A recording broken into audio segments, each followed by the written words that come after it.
है। आज हम कक्षा 7वीं की हिंदी पाठ्य पुस्तक से शाम एक किसान नामक कविता पढ़ने जा रहे हैं, जिसके कवि हैं सर्वेश्वर दयाल सक्सेना।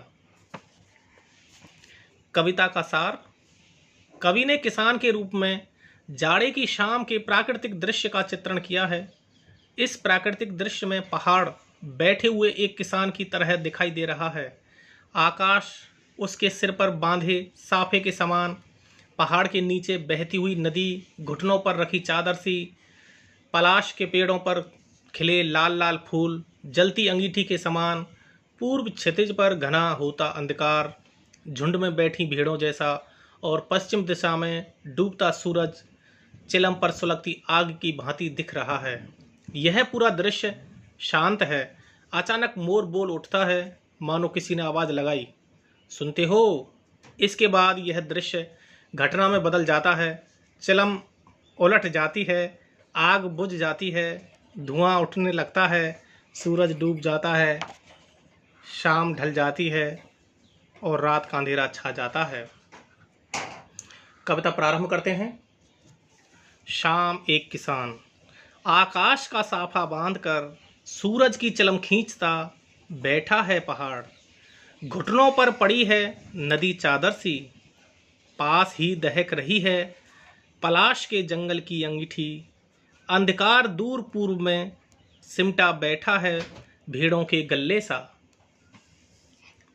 कभी जाड़े के मौसम में शाम के समय प्राकृतिक सौंदर्य का आनंद लेते हुए पहाड़ को देखता है। आकाश का साफा बांधकर सूरज की चिलम खींचता बैठा है पहाड़।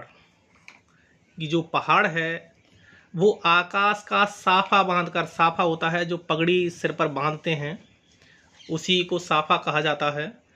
ऐसा प्रतीत हो रहा है कि पहाड़ आकाश का साफा बांधकर सूरज की चिलम खींचता हुआ लग रहा है। पहाड़ आकाश का साफा बांधकर सूरज की चिलम खींचता हुआ प्रतीत हो रहा है। घुटनों पर पड़ी है नदी चादर सी, और ऐसा प्रतीत हो रहा है कि घुटनों पर नदी चादर के समान पड़ी हुई है। पास ही दहक रही है पलाश के जंगल की अंगीठी, और पलाश के लाल लाल फूल, ऐसा लग रहा है, लाल लाल फूल ऐसे लग रहे हैं कि जंगल में अंगीठी के समान आग दहक रही हो, जल रही हो। अंधकार दूर पूर्व में सिमटा बैठा है भेड़ों के गल्ले सा।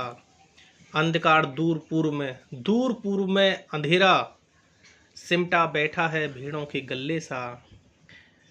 ऐसा प्रतीत हो रहा है कि बैठी हुई भेड़ों के गल्ले के समान। दूर पूर्व में अंधेरा बैठी हुई भेड़ों के समूह सा प्रतीत हो रहा है।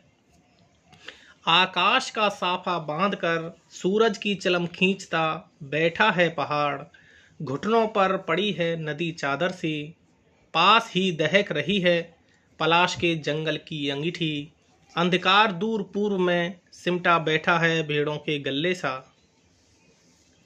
कभी जाड़े के मौसम में शाम के समय प्राकृतिक सौंदर्य का आनंद लेते हुए पहाड़ को देखता है तो वह उसे एक किसान की भांति दिखाई देता है।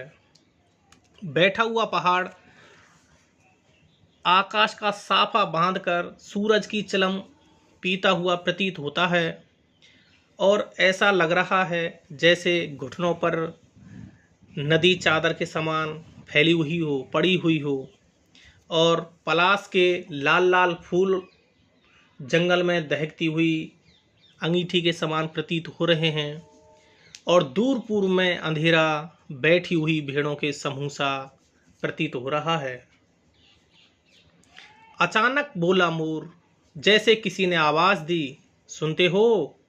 चिलम औंधी, धुआं उठा, सूरज डूबा, अंधेरा छा गया। जाड़े की शाम का वातावरण एकदम शांत था, लेकिन अचानक मोर बोल उठा, जैसे किसी ने आवाज़ दी, जिस प्रकार किसी ने आवाज़ दी हो, आवाज़ लगाई हो, सुनते हो। चिलम औंधी, चिलम उलट गई, धुआं उठा, और चिलम उलट जाने के कारण आग बुझ जाती है तो उससे धुआं उठने लगा।